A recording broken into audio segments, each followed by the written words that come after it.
Hello and welcome. My name is Chad Valentine, and I've spent over 25 years working in transit, primarily in ADA paratransit, including serving in senior leadership roles at agencies like Cap Metro, also working King County Metro and the University of Montana Office of Transportation. Over that time, I've seen our industry navigate funding shifts, technology transitions, and continuously evolving federal guidance. But I can tell you, what we're seeing right now feels different. If you work in transit, whether you're in Florida, California, or anywhere in between, you've likely felt that shift too. The conversations we're having aren't just about scheduling efficiency or on-time performance. And we aren't talking about simply moving people from point A to point B anymore. We're shifting to a new era of accountability, where the duty of care extends beyond the facility and into the vehicles. This shift is about providing a level of transparency that riders and families can see in real time and ensuring documentation and reporting standards that mirror human services, not just transportation metrics. And for agencies, the change can create a real complexity because you've been balancing operations, budgets, and a magnitude of other workforce realities, all while expectations like these continue to rise. So today we're going to look at Florida's Senate Bill 1380, not just as a state law, but sort of as a crystal ball for where transit compliance is heading across North America. Because while Florida may be the first to formalize these standards, it reflects a broader shift that many of us will be navigating sooner than we think. Joining me today is someone who has spent his career building tools that solve exactly these kinds of operational headaches that we've been talking about. Pat Gregory serves as Senior Product Manager at Spare, where he spearheads the development of intuitive tools designed to streamline agency operations and eliminate administrative overhead. Welcome, Pat. Thanks, Chad. Excited to be here.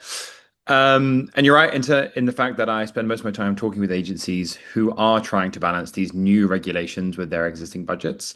And I'm looking forward to showing you how technology can bridge that gap. Awesome. That's great. I'm happy to have you here.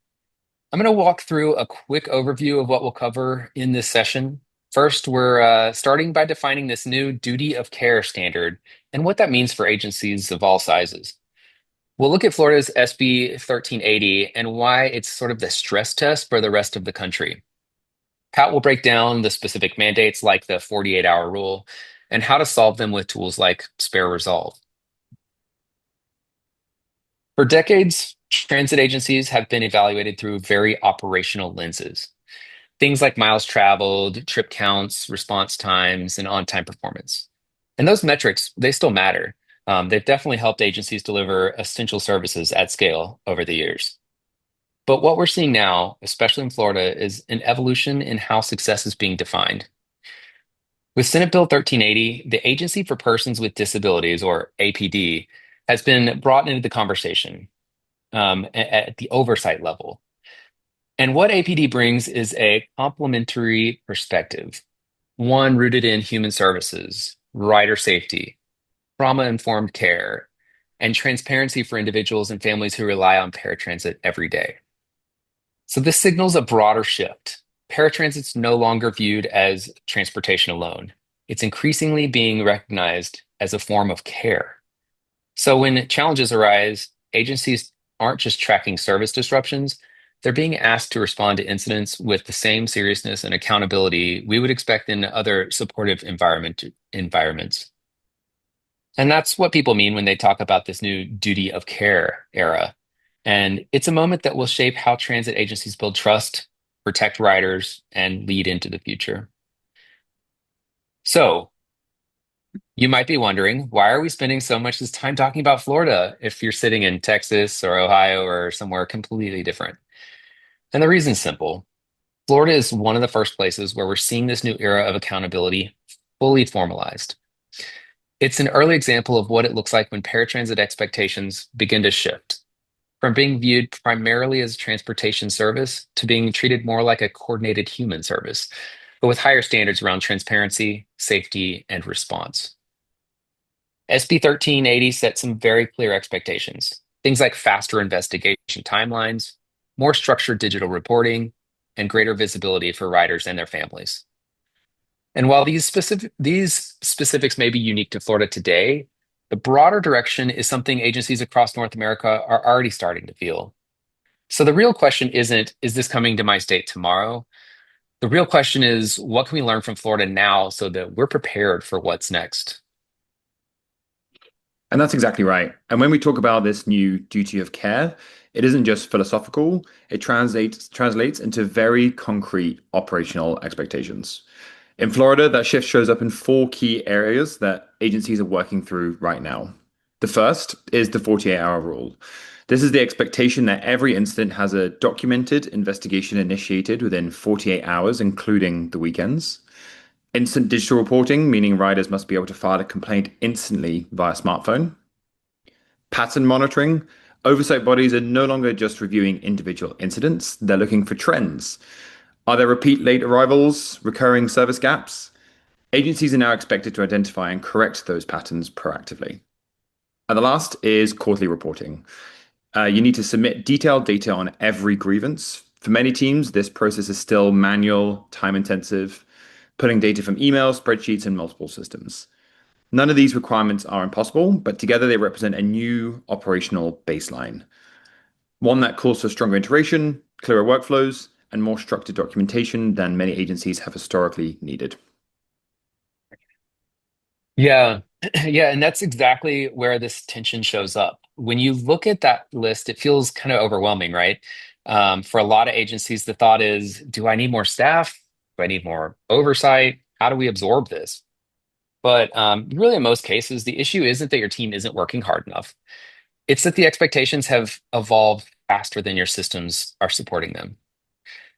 So you're being asked to meet new standards of digital transparency and real-time accountability using tools and workflows that were designed for a totally different era.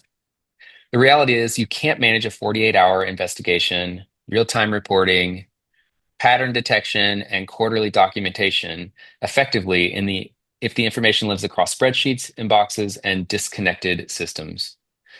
So how do you operationalize that without overwhelming your team? That's where the right tools start to matter. So Pat, I'll hand it back over to you. Thanks. Let's start with the writer. If we take just one of those earlier requirements, instant digital reporting, agencies shouldn't have to spin up a custom built app or bolt on another disconnected system just to meet it. One of the simplest ways to meet this requirement is to give riders an easy, direct way to share feedback in real time without adding friction for your dispatch team. This can be as lightweight as a web-based portal or a QR code posted inside each vehicle. Riders can scan it, submit a concern, and stay informed on what happens next without needing to call in or wait on hold. It's a small operational change, but it makes a big difference. It supports the transparency the mandate is aiming for, whilst also helping agencies manage intake in a more consistent, organized way right from the beginning. But capturing that complaint is only step one. Once a complaint comes into your team needs context and quickly.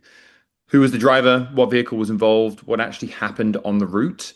What do the GPS timestamps say? For many agencies, that information lives in all sorts of different separate systems. Staff are toggling between dispatch screens, pulling trip logs, checking emails, and trying to reconstruct that timeline manually. But if you imagine you could do that context into the case automatically, so when someone opens an incident, the trip data is already attached and enriched, the pickup time, the driver, the vehicle, and that route history is all visible in one place.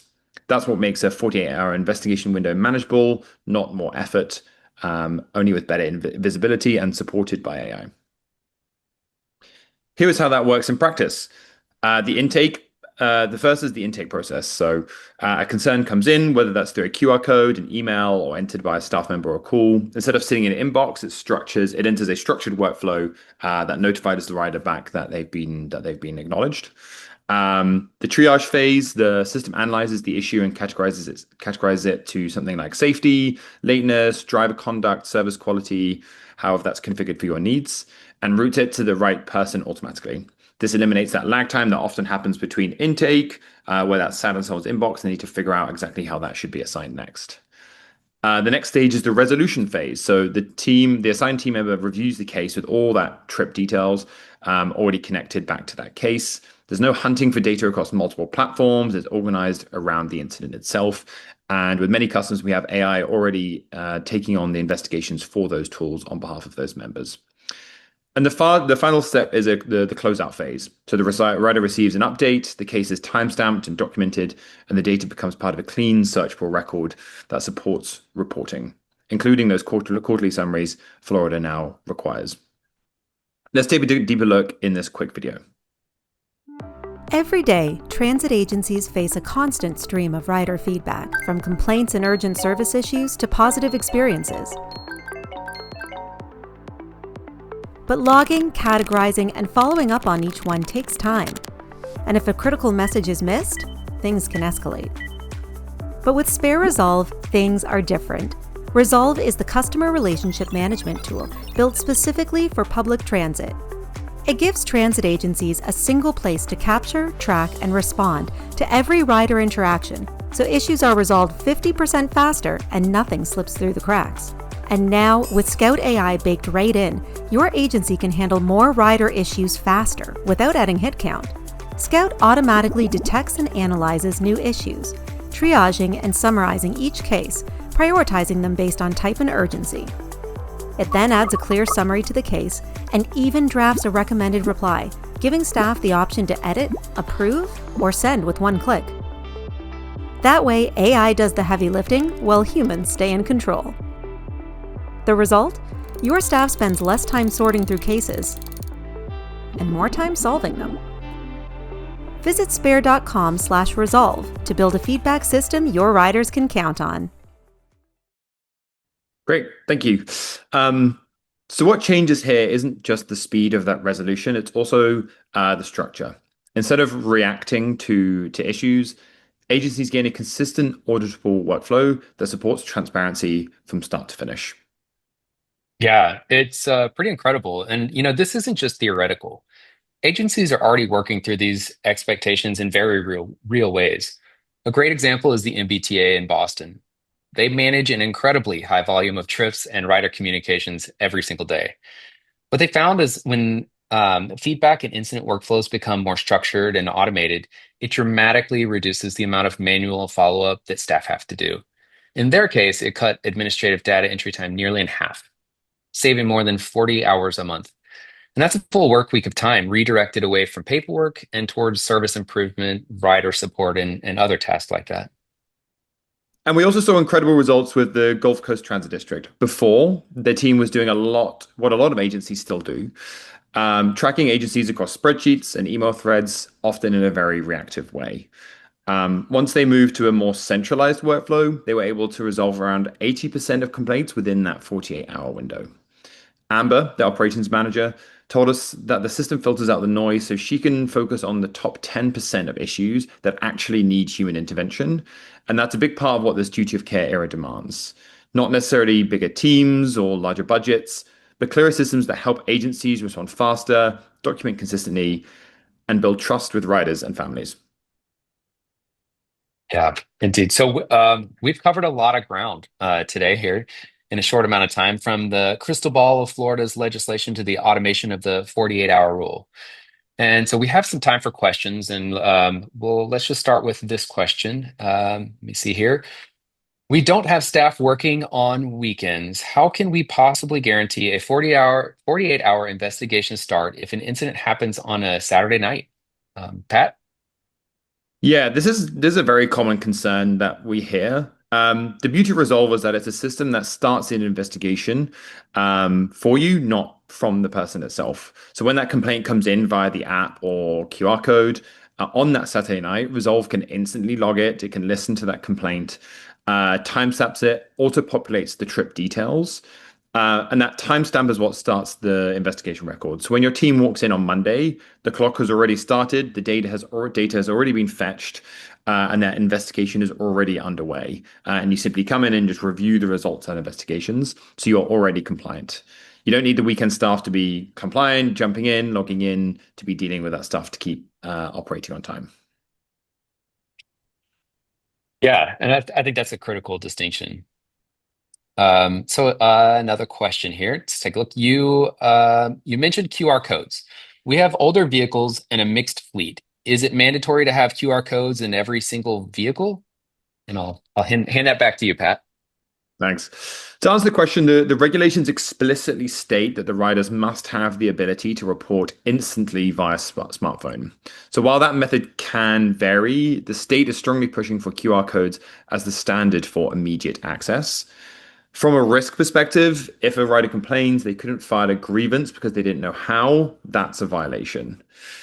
We help agencies deploy a simple QR sticker across the entire fleet, whether that's mixed or new, that links to a unified intake form. So it's the lowest cost way to ensure 100% compliance with that digital reporting mandate. All right. Yeah, really easy. Sometimes analog solutions are just as viable as well. Okay, so last question. We spend about 15 hours every quarter just compiling the CTD reports manually. Can Resolve actually fill these out in the state-specific forms? So the answer is yes. Resolve is built to map your data directly to the CTD quarterly adverse incident reports and the fields. So you're not just getting a generic CSV export in whatever format we fancy.